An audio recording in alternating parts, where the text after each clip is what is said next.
Hi, it's Steve. Today we'd like to show you how to change the door shelf retainer on your refrigerator.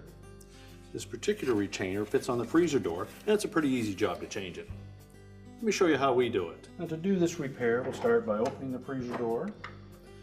And if the shelf is still on your freezer door, you'll need to remove the items that may be in it. Now, to remove it, we're simply going to lift up on these little tabs on either side to release it from a little indentation or a little projection on the freezer liner. Just pop it off and discard it. Now, to install a new one, we just want to make sure that we line up those little tabs and press it in far enough that it will lock it in place.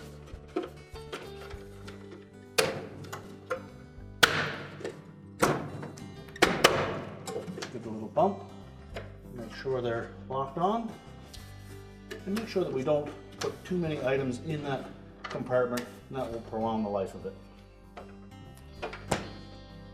And our repair is complete.